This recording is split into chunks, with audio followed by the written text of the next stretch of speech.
നല്ല പാല് പോലത്തെ നിലാവ്, തണുത്ത കാറ്റ്, ഐശ്വര്യമുള്ള രാത്രി. ഇങ്ങനെ നടക്കുന്ന എനിക്കൊരു സുഖ. പെണ്ണ് കെട്ടുന്നത് വരെ നിനക്ക് അങ്ങനെയൊക്കെ തോന്നും. എനിക്കാണെങ്കിൽ ഈ നൈറ്റ് വീറ്റ് എന്ന് കേട്ടാ കല്യ. പുറത്തിങ്ങനെ നിലാവ് പെയ്യുമ്പോ വീട്ടിനകത്ത് എനിക്ക് എന്റെ ആയുസോനും കെട്ടിപ്പിടിച്ചെടുക്കുമ്പോഴുള്ള സുഖം ഉണ്ടല്ലോ. ഓ എന്റെ പൊന്നുമോളെ. ആയിഷ അബ്ദുഖാന്റെ ഭാര്യയല്ലേ? ഭാര്യ മോളെന്നാ വിളിക്കുക? ഈ സ്നേഹമുള്ള ഭർത്താവിന് ഭാര്യ മോളാണെന്ന് തോന്നും, ചിലപ്പോ ഉമ്മാണെന്ന് തോന്നും. ഒരാളെ മടിയിൽ മറ്റൊരാൾ തല വെച്ചെടുക്കുന്ന സമയത്താണ് അങ്ങനെയൊക്കെ തോന്നുന്നത്. പിന്നെ പെണ്ണിന്റെ തനി സ്വരൂപം കാണിക്കുമ്പോ ഇവരീസാണെന്നും തോന്നും. ഇതൊക്കെ ഇപ്പൊ എന്നോട് പറഞ്ഞിട്ടുണ്ടാണ് കാര്യം. വയസ്സ് 19 ഒരു പെണ്ണിന്റെ മണം നീ അറിഞ്ഞിട്ടുണ്ടോ? 30? എനിക്ക് വയസ്സ് 32 കഴിഞ്ഞ്. 20ാമത്തെ വയസ്സ് മുതൽ ഞാൻ കല്യാണം സ്വപ്നം കണ്ടു തുടങ്ങിയതാ.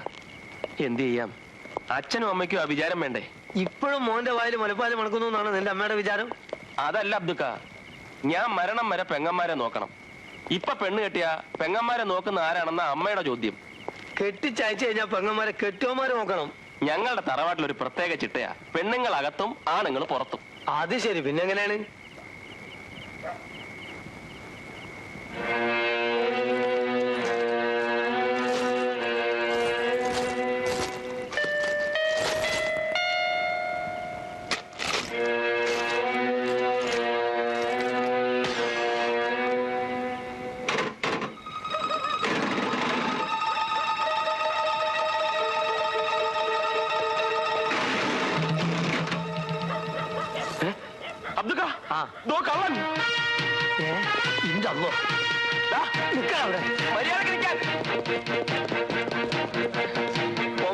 തോന്നണേ കള്ള കഴിവേറി നമ്മളെ ശരിക്കൊന്ന് വെച്ചു. ആരായിരിക്കും? ഈ ആഴ്ച നമ്മളെ ലിസ്റ്റിൽപ്പെട്ട കേടുകൾ വല്ലവരും തറവാട്ടിൽ നിന്ന് ഇറങ്ങിയിട്ടുണ്ടോ? ഏതായാലും സ്റ്റേഷനിലേക്ക് ഫോൺ ചെയ്തിട്ട് നമുക്ക് ഒന്നുകൂടെ ഒന്ന് കറങ്ങാം. അവനെ അങ്ങനെ വിട്ടാ പറ്റത്തില്ല. എടാച്ചു, ആരെയാടാ കുളന്നോണ്ടിത്? ഓട്ടം കണ്ടാ അറിയാം, കൊയ്ത്ത് മോശമല്ല. അതൊക്കെ പിന്നെ പറയാം, ഇപ്പൊ സമയമില്ല.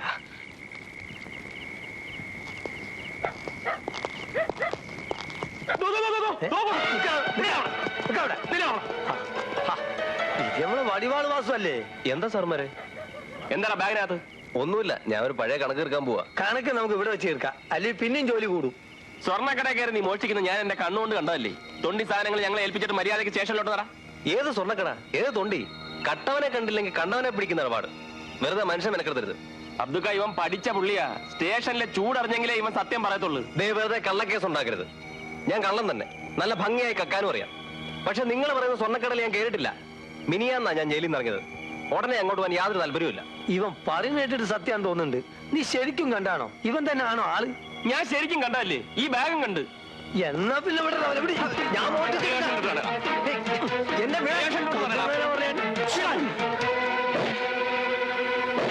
കണ്ട തൊണ്ടി കാണിച്ച് കള്ളക്കേസ് ഉണ്ടാക്കി അരിഞ്ഞു കളയും ഞാൻ.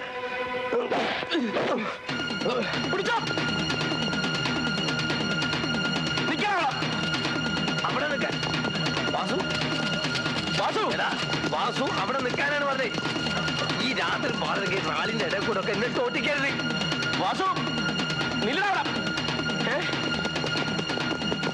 അയ്യോ, ഇവരിപ്പോ എങ്ങോട്ട് ഓടി? ഇവിടെ ഓടി കാണില്ല. നേരെ പോലെ എന്തായാലും ഓടിയിട്ടില്ല. അവിടെ എന്തോ അനക്കം കേട്ട്.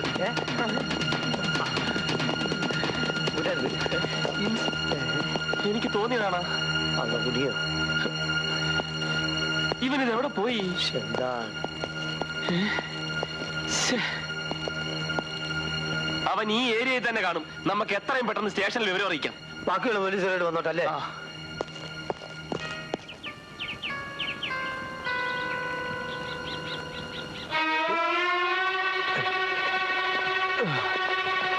വരരുത്, എന്റെ പുറകെ വരരുത്. ഏറവനാൽ ഞാൻ വെട്ടും. എന്റെ പൊന്നു വാസു, നമ്മൾ തമ്മിലുള്ള ബന്ധം എന്നൊന്നിനും തുടങ്ങിയാണോ? ഞങ്ങളിങ്ങനെ ബുദ്ധിമുട്ടിക്കാതെ താഴെ ഇറങ്ങി വന്ന തൊണ്ടി എടുത്തതെന്ന്.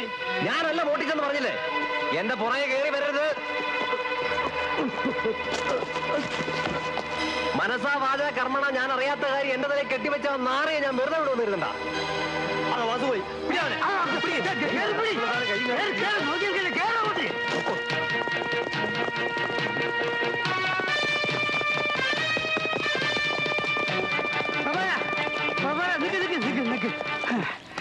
നമ്മളിങ്ങനെ ഒരുമിച്ച് ഓടാതെ രണ്ടുമൂന്ന് ഗ്രൂപ്പായിട്ട് അവൾ കവർ ചെയ്യുന്നു. എന്നാലേ അവന് പിടിക്കാൻ പറ്റുള്ളൂ. പ്രഭാര, നീ ഈ വഴിയെ പോ. അബ്ദു, നീ നാടും കൂടി ഇതിലിറങ്ങിപ്പോ. ഈ വെള്ളത്തിലേക്കോ? എന്താണ് എനിക്ക് വെള്ളത്തിൽ ഇറങ്ങാൻ പറ്റൂലേ? പോകാം, അതുകൊണ്ടല്ല. പിന്നെന്താണ് ഈ വെള്ളത്തിൽ ആരിറങ്ങി വെച്ചിരിക്കാനാ? ഇങ്ങോട്ട് വാ.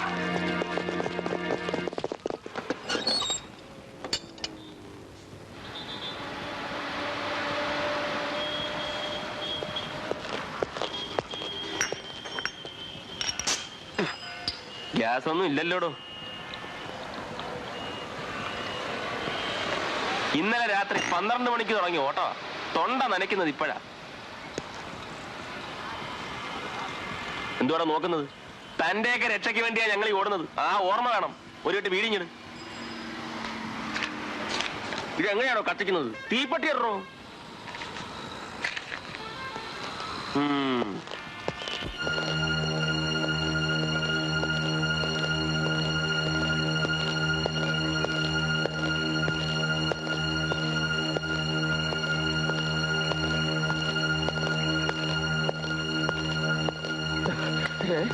ഭദ്രകാളിയാ നിന്നെ ഒറ്റയ്ക്ക് എന്റെ മുമ്പിൽ കൊണ്ടുവന്നത്.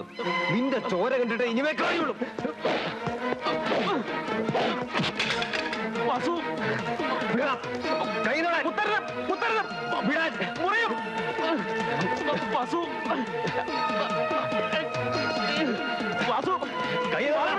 വാള് വെച്ച് കളിക്കരുത്.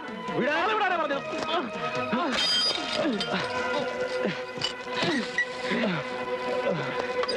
നാരായണ സാറേ, അബ്ദുൽക്കായോ ഓടിവായോ, ഞാൻ മരിവാൾ വാസുവിനെ പിടിച്ചേ. സത്യമായി ഞാൻ സ്വർണ്ണക്കട കേട്ടില്ല. ഇങ്ങോട്ട് നോക്കിയേ, എന്നെ ഇപ്പൊ ഒന്ന് വിട്ടു തന്നാ ശരിക്കുള്ള കള്ളനെ ഞാൻ കണ്ടുപിടിച്ചു തരാം. അതിന് പുറമെ ഒരാഴ്ചക്ക് സാറിന് 501 രൂപയും കൊണ്ടുതരാം. ഇപ്പൊ ഇതങ്ങ് പിടിച്ചാട്ടെ. മനസ്സറിഞ്ഞ് ഇത്രയും രൂപ എന്റെ ഉള്ളൂ.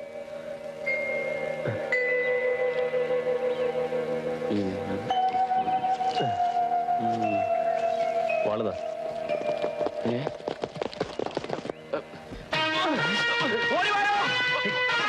എന്റെ രൂപയും മേടിച്ച് നീ എന്നെ വഞ്ചിച്ചു അല്ലടാ. തൊണ്ടി ഓടിക്കുന്നതാ. ഇടിച്ചെന്റെ നട്ടലിയാ ഓടിക്കും.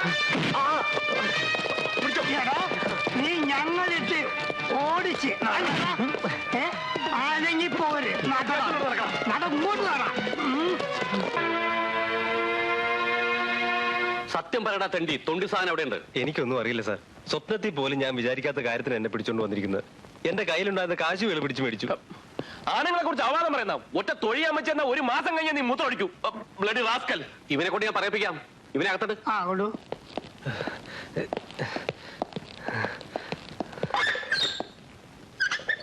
എന്റെ പ്രഭാകര, ഇനി 2 ദിവസമുള്ളൂ ഞാനിവിടെ. റിട്ടയർമെന്റ് ആവുന്നതിന് മുമ്പ് എനിക്ക് ഇതിൽ പരൊരു സന്തോഷം പറയാനില്ല. സത്യം പറയല്ലേ സാർ, ആദ്യം കണ്ടത് പ്രഭാകരന. പ്രതീക്ഷിക്കാതെ ജീവൻ പണയം വെച്ച് പിടിച്ചത് പ്രഭാകരന. Good, very good. Keep it up. വടിവാള് കൊണ്ടുള്ള വെട്ടേറ്റ് ചാവുമെന്ന് കരുതിയതാ. എത്ര വീശാണ് അവൻ വീശിയത്? പ്രതീക്ഷിച്ചിട്ടില്ലല്ലോ. നിന്റെ ശരീരത്തിൽ ഒരു പോറൽ പോലും കാണാത്ത? പോറലൊക്കെ ഉണ്ട്, പക്ഷെ കാണിക്കാൻ പറ്റാത്ത സ്ഥലത്താണ് സാർ. ഓ സാരില്ല സാരില്ല.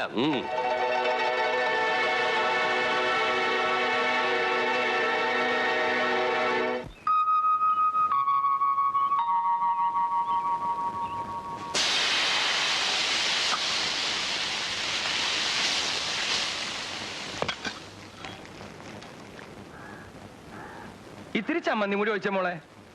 മതി. 5 രൂപയാ തേങ്ങയ്ക്ക് വില. ഇക്കണക്കിന് തേങ്ങ അരച്ച് കൂട്ടാൻ എങ്ങനെ വെക്കും? തൊട്ട് കൂട്ടാനാ ചമ്മന്തി, അല്ല കോരി കുടിക്കാനല്ല. അത് കൊണ്ടുപോയാ മതി. ഒരു ദോശ എടുത്ത മോളെ. അങ്ങോട്ട് തന്നെ. അവിടെ നിന്ന് എഴുന്നേക്കുന്നുണ്ടോ? ഇനി 3 4 ദോശ ബാക്കിയുള്ളൂ. എന്റെ ചെറുക്കൻ എപ്പോഴാ കയറി വരുന്നോന്ന് അറിയാൻ മേല. നിന്റെ തന്ത ആധാര എഴുത്തുകാരൻ കിട്ടുപണികളുടെ വകയല്ല ഞാൻ തിന്നത്. ഞാൻ സൃഷ്ടിച്ച് എന്റെ മോൻ സമ്പാദിച്ചതാ. അയ്യടാ എന്റെ മോൻ. ദേ എന്നെ കൊണ്ട് മറ്റേ ഭാഷ പറയിക്കരുത് കേട്ടാ. റിട്ടയർ ആയ എല്ലാ പോലീസുകാർക്കും ഉണ്ടല്ലോ പെൻഷൻ. നിങ്ങൾക്ക് അതുണ്ടോ? ദേ ഒരു കാര്യം ഞാൻ പറയാം. ഭക്ഷണം കഴിക്കുമ്പോ ആവശ്യമില്ലാത്ത കാര്യം സംസാരിച്ചിട്ടുണ്ടെങ്കിൽ ഞാൻ വിട്ടിട്ട് എഴുന്നേറ്റ് പോകും. വളരെ സന്തോഷം. അങ്ങനെ നീ സന്തോഷിക്കില്ലേ? എന്റെ അമ്മ ഒന്ന് പതുക്കെ. ചേച്ചി ചേട്ടന് വരുന്നു. അയ്യോ, അവര് വരുന്നുണ്ടോ? മോളെ എന്തിനാ കരയുന്നത്? മോള് വല്ലാതെ ക്ഷീണിച്ചു പോയല്ലോ. എങ്ങനെ ക്ഷീണിക്കാതിരിക്കും? അതിന് വയറ് നിറച്ച് ലാക്ടോജൻ പോലും കൊടുക്കാൻ എനിക്ക് ശേഷിയില്ല. എന്ന് പറഞ്ഞ ഒരു ബിസ്ക്കറ്റ് കടയിൽ നിന്ന് കിട്ടുന്ന വരുമാനം കൊണ്ട് വേണം 3 പേരുടെ ചെലവ് ചെയ്യാൻ. കൊച്ചിനാണ് ഈ അസുഖം മാറിയിട്ട് സമയമില്ല. പ്രഭാകരൻ എവിടെ? ഇന്നലെ കാലത്ത് വീട് വിട്ട് ഇറങ്ങിയതാ. പിന്നെ പൊടി പോലും കണ്ടിട്ടില്ല. പോലീസല്ലേ, പല പരിപാടിയും കാണും. അളിയന് നല്ല വരുമാനമല്ലേ? എനിക്ക് തരുന്ന കാര്യത്തിന് മാത്രമേ കണക്കുള്ളൂ. നിനക്ക് തരാനുള്ളതൊക്കെ നീ നേരത്തെ കണക്ക് പറഞ്ഞ് മേടിച്ചില്ലേ? ഒരു കടയിട്ട് തരുന്ന കാര്യമാണോ ഇത്ര പൊക്കി പിടിച്ചോണ്ട് വരുന്നത്? ദേ പിന്നെ ഒരു കാര്യമുണ്ട്. നിങ്ങളുടെ വയറ് തന്നെ നിങ്ങളുടെ മോക്കും കിട്ടിയിരിക്കുന്നത്. അതൊന്നും 3 നേരം നിറയ്ക്കാൻ ഞാൻ പെടുന്ന പാട് എനിക്കല്ലേ അറിയൂ. എന്തിനാ ഇങ്ങനെ നാണം കെട്ട് ജീവിക്കുന്നേ? ഇനി നീ ഈ പറയണത് അവൻ കേട്ട അവൻ നിന്റെ മക്കിട്ട് കയറും. അവനോടല്ല നിങ്ങളോടാ. ആ അത് ശരി, എന്നോടാ. ഈ ദുഷ്ടന്റെ കൂടെ പറഞ്ഞയച്ച് നിങ്ങൾ എന്റെ ജീവിതം തൊലച്ചു. ഭാരം ഇറക്കാൻ വേണ്ടി പൊന്നണിച്ച് ചെയ്ത പണിയാ. ഞാൻ ചെയ്ത പണിയാണോ? എവിടെ പോയി കിടന്നടാ ഇതുവരെ? അരി സാധനങ്ങൾ തീർന്നെന്ന് പറഞ്ഞില്ലേ ഞാൻ നിന്നെ അയച്ചത്? ഇന്നലെ രാത്രി 12:30 വരെ നീ അരി കൊണ്ടുവരുമെന്ന് പറഞ്ഞ് ഞാൻ വെറുതെ വരാൻ നോക്കിയിരുന്നു. രാത്രിയിൽ എനിക്ക് ഡ്യൂട്ടി ഉണ്ടായിരുന്നു. പിന്നെ ഒരു കള്ളന്റെ പിന്നാലെ പോയി.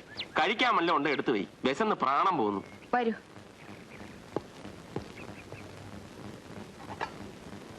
അയ്യോ എടിലീലേ, എന്താമേ? ഇതിനകത്തിരുന്ന ദോശ എവിടെ? എനിക്കറിയില്ലമ്മേ. അത് ഞാൻ എടുത്ത് തിന്നു. എന്റെ ദൈവമേ, ഈ മനുഷ്യന്റെ വയറ് എന്തുകൊണ്ടാ ഉണ്ടാക്കി വെച്ചിരിക്കുന്നേ? എന്റെ ചെറുക്കനെ ഞാൻ ഇനി എന്ത് കൊടുക്കും? സാരമില്ലമ്മേ, എന്റെ വിശപ്പ് പോയി. പ്രഭാര, മോളുടെ അരയിലെ കറുപ്പേട് കാണുമ്പോ ആളുകൾ അവളോട് ചോദിക്കുക, അമ്മാവും പൊന്നരഞ്ഞാണം മേടിച്ചെന്നില്ലേ മക്കളേന്ന്. പൊന്നരഞ്ഞാണം. ഈ വീട്ടിൽ 3 നേരം തീ പുകയുന്നത് കാണാൻ ഞാൻ പെടുന്ന പാട് എനിക്കേ അറിയൂ. സൗദാമനി പറഞ്ഞത് നേരാ. ആദ്യത്തെ കൊച്ചിന് അമ്മാവനെ അരിഞ്ഞാണം തീർത്തു കൊടുക്കേണ്ടത്. അതാ നമ്മുടെ കുടുംബത്തെ പതിവ്. എന്നിട്ട് നിന്റെ ആങ്ങളെ ഇവന് അരിഞ്ഞാണം തീർത്തു കൊടുത്തോ? നിങ്ങളൊന്നും മിണ്ടായിരിക്കുന്നുണ്ടോ? പെൺമക്കളുടെ കല്യാണം നടത്തണം, അവരുടെ ഭർത്താക്കന്മാർക്ക് ജോലി ഉണ്ടാക്കി കൊടുക്കണം, അവർക്ക് കൊച്ചുങ്ങൾ ഉണ്ടായാൽ ആഭരണങ്ങൾ ഉണ്ടാക്കി കൊടുക്കണം. ഞാനും അമ്മയുടെ വയറ്റിൽ തന്നെയല്ലേ പറഞ്ഞത്. എനിക്ക് വയസ്സ് 10-32 എന്റെ കല്യാണത്തെ പറ്റി അമ്മ ഇതിനായിട്ട് ചിന്തിച്ചിട്ടുണ്ടോ? അങ്ങനെ ചോദിക്കും മോനെ. നീ കല്യാണം കഴിച്ച് വേറെ താമസിക്കേ, ഞാൻ നിന്റെ കൂടെ വരാം. ഈ ഭദ്രകാളിയുടെ കൂടെയുള്ള പുറത്ത് എനിക്ക് മതിയായി. എനിക്ക് ജീവിതം തന്നെ മതിയായി. എടാ മോനെ, നിന്റെ കല്യാണക്കാര്യം ഞാൻ ആലോചിക്കഞ്ഞിട്ടല്ല. നീയും കൂടെ കല്യാണം കഴിച്ച് പ്രാരാബ്ധക്കാരനായ പിന്നെ എങ്ങനെ ഇവളെ ഒരുത്തിന്റെ കൂടെ പറഞ്ഞു വിടും? ഭർത്താവ് ചൊവ്വല്ലെന്ന് കണ്ട ഭാര്യ പ്രസവിക്കേണ്ടെന്ന് വെക്കണം. മഹാഭാവി, എന്റെ ചെറുക്കനെ വെറുമേരോട് ഇറക്കി വിട്ടിട്ട് ഈ ഏമ്പക്കം വിടുന്ന കണ്ടില്ലേ? അയ്യടാ.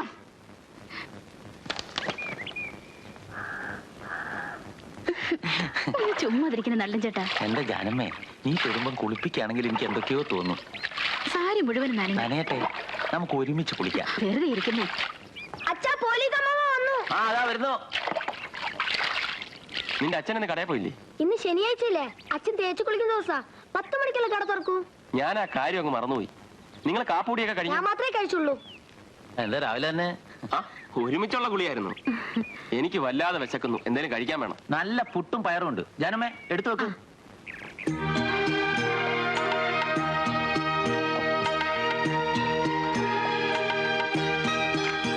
അല്ല, നീ വീട്ടിൽ നിന്നല്ലേ വരുന്നേ? അത് വീടാണോ? എനിക്ക് മടുത്തു നനഞ്ഞ. കടം വാങ്ങി ഞാൻ മുടിഞ്ഞു. ശമ്പളം വാങ്ങുന്ന ദിവസം സ്റ്റേഷനിലുള്ള ഒരൊറ്റ പോലീസുകാരൻ എന്റെ മുഖത്ത് നോക്കത്തില്ല. ഞാൻ പിന്നെയും കടം ചോദിക്കുമെന്നാ അവരുടെ പേടി. സാരമില്ലടാ, എല്ലാം ശരിയാവും.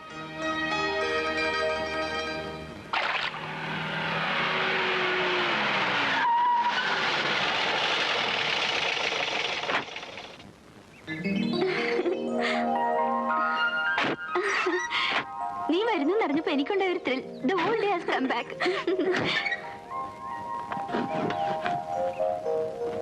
ഇതാ ഇത് 200. ഇനി 200 കൂടി തന്നാലേ കണക്ക് ശരിയാവും. 200 മതിയെന്നല്ലേ അവിടുന്ന് പുറപ്പെടുമ്പോ താൻ പറഞ്ഞത്? അത് 1 വേ. ഞാൻ കാലിയായിട്ട് തിരിച്ചു പോണ്ടേ? ലഗേജ് തുടർന്ന് എന്റെ കാശ് വന്നിട്ട്.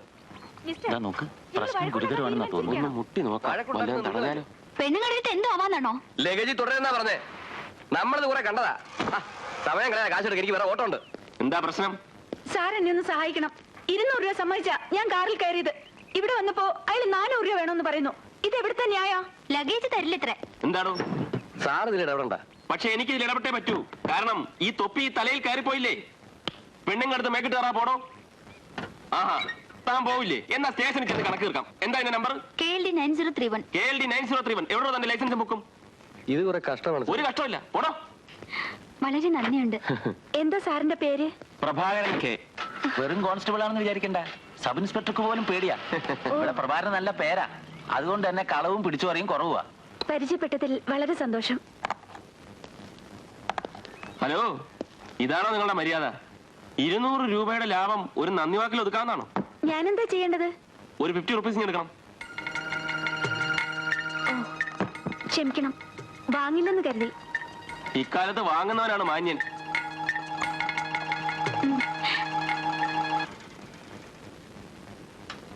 ആ പൈസ മേടിച്ച ഏതായാലും ശരിയായില്ല.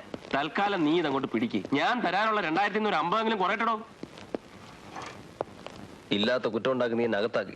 നിനക്ക് ഞാൻ വെച്ചിട്ടുണ്ട്. ആ നീ എപ്പോ വന്നു? ശകലം മുമ്പേ. ആ നാറാവിള്ള ചേട്ടന് വേറെ ജോലിയൊന്നുമില്ല. രാവിലെ വന്ന വഴിക്ക് ബസ് സ്റ്റാൻഡിൽ നിന്ന് പിടിച്ചെന്നെ പൊക്കി. സത്യം പറയടി, ഇന്ന് എത്ര പേരെ പോക്കറ്റ് അടിച്ചു? സത്യമോ ചേട്ടാ ഞാൻ പറഞ്ഞത്? ഒന്നും ചെയ്യാൻ സമയം കിട്ടിയില്ലെന്നേ. എന്താടി വിളിച്ചത്? കൊച്ചേട്ടനോ? എടീ, നിന്റെ ഈ കൊഞ്ചലും കൊച്ചേട്ടനും കൂടിയൊക്കെ എന്നെ പോലെ പ്രായമുള്ളവരടുത്ത് മതി. അവൻ കൊച്ചനാ, വെറുതെ ഒരു ചീത്തയാക്കരുത് കേട്ടാ. ഞാൻ അവളെ ചോദ്യം ചെയ്യായിരുന്നു. ആ ചോദ്യം ചെയ്തൊക്കെ പിന്നെ നമുക്ക് വേറൊരു കാര്യം ആലോചിക്കാനുണ്ട്. ഇനി ഞാൻ പറഞ്ഞോട്ടെ സാർ. ആ. ഇനി നമുക്ക് വിഷയത്തിലേക്ക് കിടക്കാം. നമ്മുടെ ബഹുമാനപ്പെട്ട കുര്യാക്കോ സാറ് ഈ വരുന്ന 23-ാം തീയതി ജോലിയിൽ നിന്ന് പിരിയാണ്. നമുക്ക് അദ്ദേഹത്തിന് ഒരു സെൻഡ് ഓഫ് കൊടുക്കണം. പരിപാടി ഉഗ്രമാക്കണം. കാര്യമായിട്ടൊരു പിരിവ് നടത്താം. അല്ല, നിർത്തിക്കാളാ.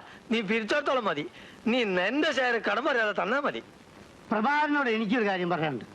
നീ എനിക്ക് തരാനുള്ള പൈസ അത് എന്നെ ഒഴിവാക്കി. കാരണം അതെനിക്ക് കിട്ടില്ലെന്നറിയാം. പക്ഷെ കുര്യാക്കോ സാറിന്റെ കാര്യം വലിയ കഷ്ടത്തിലാ. നീ അയാൾക്ക് കൊടുക്കാനുള്ള 135 രൂപ അയാൾ ഇവിടുന്ന് പോകുന്നതിന് മുമ്പ് കൊടുത്താൽ വലിയ ഉപകാരം. ഇതുപോലെ നമുക്ക് കിട്ടാനുള്ള റിട്ടയർമെന്റ് സമയത്തൊക്കെ ആയിരിക്കും കിട്ടുക. കടത്തിന്റെ കാര്യം പറയാനല്ല നമ്മൾ ഇവിടെ കൂടിയിരിക്കുന്നത്. കുര്യാക്കോ സാറിന്റെ സെൻഡ് ഓഫ് പരിപാടിയെ കുറിച്ച് ആലോചിക്കാനാണ്.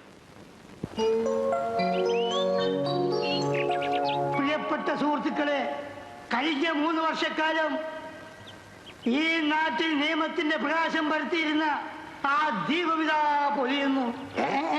ഇല്ല, പൊലിഞ്ഞിട്ടില്ല. നമ്മോട് വിട പറയുകയാണ്. ധീരനും ശൂരനും പരാക്രമിയുമായ നമ്മുടെ കുര്യാക്കോ സാറിനെ പുകഴ്ത്താൻ പറ്റിയ വാക്കുകൾ എന്റെ മലയാള ഭാഷ നിന്റെ കണ്ടുവരില്ലല്ലോ. ഇങ്ങനൊരവസ്ഥ വരുമെന്ന് ഞാൻ പ്രതീക്ഷിച്ചില്ലല്ലോ. അതുകൊണ്ട് അടുത്തതായി പോലീസ് കലാസമിതിയുടെ സെക്രട്ടറി കോൺസ്റ്റബിൾ കെ പ്രഭാകരനെ നിങ്ങളുടെ പ്രസംഗത്തിന് ക്ഷണിച്ചുകൊള്ളുന്നു.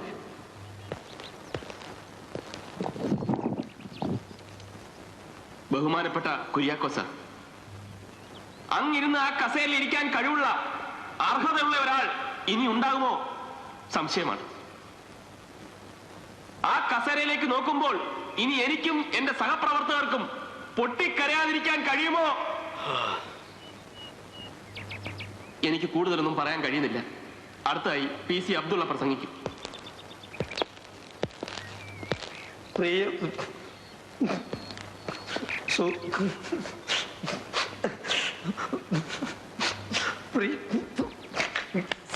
സാരല്ല.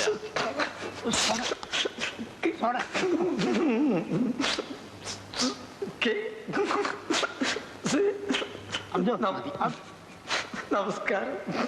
അങ്ങോട്ടും കൂടി കടുപ്പിക്കോ. മറുപടി പ്രസംഗത്തിനായി നമ്മുടെ കുര്യാക്കോ സാറിനെ ക്ഷണിച്ചോളൂ.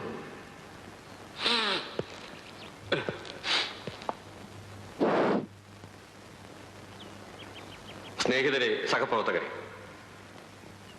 ഇത്രയും വിപുലമായ ഈ യാത്രയപ്പിന് എങ്ങനെയാണ് നന്ദി പറയേണ്ടതെന്ന് എനിക്ക് അറിഞ്ഞുകൂടാ. എന്റെ സഹപ്രവർത്തകരെ വിട്ടുപിരിയുന്നതിൽ എനിക്ക് അങ്ങേയറ്റം സങ്കടമുണ്ട്. പക്ഷെ പോകാതിരിക്കാൻ പറ്റില്ലല്ലോ. ഏതായാലും ഈ ദുഃഖവളിയിൽ പ്രഭാകരന്റെ നേതൃത്വത്തിലുള്ള നമ്മുടെ കലാസമിതിയുടെ കലാപരിപാടികൾ കണ്ട് ആസ്വദിച്ച് അല്പമെങ്കിലും ആശ്വസിക്കും.